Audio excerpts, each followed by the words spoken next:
블루파카의 느린 공격 속도는 가볍게 튀기지 센스로 갈 수 있었어요. 덕분에 블루파카가 아주 손쉽게 회복할 수 있었습니다. 이제는 빈천마을 싸움에서 이게 얼마나 통하는 거였죠. 이제 거점의 화약 생산은 역대급을 찍었고요. 무려 화약 290개를 한 번에 작업하고 있습니다. 그리고 그 화약을 가지고 로켓탄도 대량 생산을 해줬죠. 이 수량은 암시장상인 수십 명을 상대 가능한 화력이었어요. 그리고 이제 내한펠 금속 갑옷도 만들 수 있게 되었습니다. 사실 이게 빈천마을 싸움에서 가장 필요한 것이었습니다. 초원 정도는 정말 어쩔 수가 없는 일이거든요. 이제 내한펠 금속 갑옷을 착용하게 되었고요. 이제 빈천마을 결전에 대한 모든 준비가 마무리가 되었습니다. 이제 본격적인 빈천마 투어리 시작되었고요. 로켓포는 확실히 최종 경기 넘어 끝냈습니다. 그리고 그 다음에는 불무사의 차례가 왔죠. 불무사는 전혀 빈천마를 상대로도 물러서지 않는 모습을 보여주었습니다. 불무사와의 합동으로 빈천마의 체력은 절반 이하로 떨어졌고요. 불무사의 필살기인 발도술이 빈천마에게도 어느 정도 통하는 모습을 보였어요. 불무사는 2대 이상으로 이 싸움에서 선전을 해줬습니다. 덕분에 빈천마의 체력은 3,500밖에 남지 않았고요. 다음 차례는 파이팅이었습니다. 이제 본격적인 화력전이 시작이 되었죠. 그 말인 즉슨 하늘을 아낌없이 사용하자는 거예요. 그리고 빈천마를 향한 회심의 일격이 적도하면서 이제 빈천마를 잡을 수 있는 상태가 되었습니다. 이제부터는 스피어 난사의 시간이 왔죠. 밤까지 이어진 시간 끝에 마침내 빈천마를 사로잡을 수 있었습니다. 마지막까지 바라보는 나머지 파이팅이 거의 기절 직전이었죠. 정말 아슬아슬한 승리였습니다. 이제 빈천마도 저희의 새로운 식구가 되었고요. 전설급 팬답게 정말 우아한 자태를 뽐냈습니다. 이제 빈천마를 쓰다듬는 것도 가능하게 되었죠. 이제 빈천마는 라이버드와 함께 배합 목장이 넣어졌고요. 둘 다 너무 좋은 특성을 가지고 있어서 어마어마한 팬들이 나오지 않을까 기대를 하게 됐어요. 이제 패럴드 245회차가 되었고요. 오늘은 제가 처음 시작했던 시점을 조사해보기로 했어요.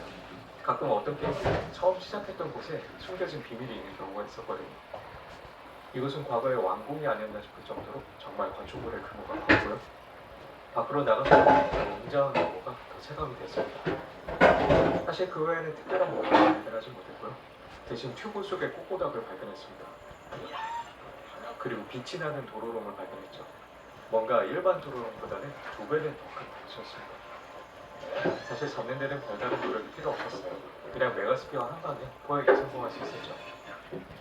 그리고 헬가르다를 타고 공중으로 올라왔을 때 마침내 비밀 하나를 발견할 수 있었습니다. 그것은 바로 시작점 뒤편에 사냥 금지구역이 있었다는 것이죠. 이곳의 이름은 제1 사냥 금지구역이었고요. 다른 사냥 금지구역이랑 똑같이 희귀한 펠들이 서식하고 있었습니다. 그런데 이번에는 이곳을 지키는 자경단에 마주치게 되었습니다.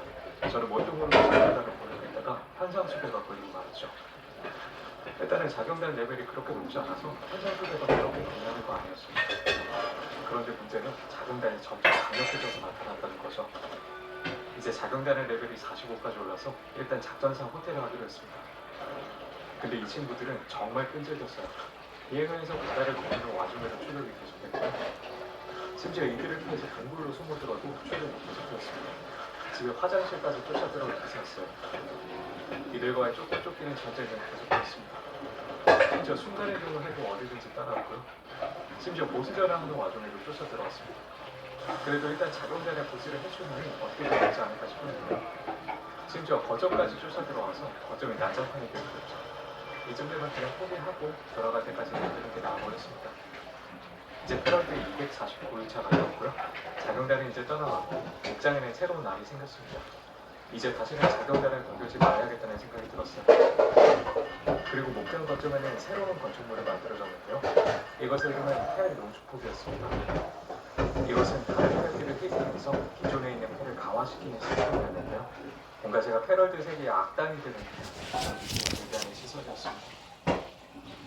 패럴드 251을 통해 빈천마를 타고 상업지역에 왔습니다. 그런데 놀랍게도 빈천마는 하늘을 나는 역시나 천마라는 이름이 그냥 같은 게 아니었습니다. 이번 숙제는 저번 시간에 못 잡은 팔라디우스를 잡는 거였어요. 그런데 여전히 2명을 상대하는 것은 조금 껄끄러웠죠. 이번에는 한명 대신에 건축물을 사용하기로 했습니다. 마치 테라리아에서처럼 벙커를 만들어서 적들을 잡는 거였어요. 일단은 이렇게 저의 작고 소중한 오두막 벙커가 완성이 되었습니다. 벙커 앞에 적에게 도태점을 줄 수 있도록 모닥불도 설치해줬고요. 이제 두 친구를 유인하기만 하면 되는 거였죠. 그리고 저는 벙커 안에서 상황을 지켜볼 거고요. 그런데 이 과정에서 전혀 예상치도 못한 일이 일어났습니다. 그것은 바로 팔라디우스의 팔이 벽에 끼어버린 거였죠. 저는 팔라디우스의 팔을 스크린에서 아무런 피해 없이 피를 깎을 수 있었습니다. 데미지는 적었지만 티끌모아 태산이라는 말이 있잖아요. 밤에는 팔라디우스가 팔이 저렸는지 다른 쪽 팔로 고쳐줬습니다. 아무리 정말의 성기사라도 팔이 저린 것은 참을 수가 없었죠. 하지만 이 작전은 끝까지 가지 못했습니다. 조금의 거리에서 실패로 벽을 쏟아버린 거였습니다. 하지만 팔라디우스가 이 속박을 풀어낸 것은 너무 늦은 타이밍이었습니다. 이제는 펜스피어를 란서에서 충분히 잡을 수 있는 시점까지 왔고요. 이번에는 말도 안 되는 난이도로 팔라디우스를 아주 손쉽게 잡아낼 수 있었습니다. 물론 팔라디우스가 절대 약해서 그런 건 아니었어요. 이 줄어든 벙커의 크기를 보면 팔라디우스의 위력을 실감할 수 있었습니다. 마침내 팔라디우스도 저희 농장 소속이 되었고요. 이로써 팔라디우스와 켄타나이트 모든 조합을 해보는 것을 드렸는데요.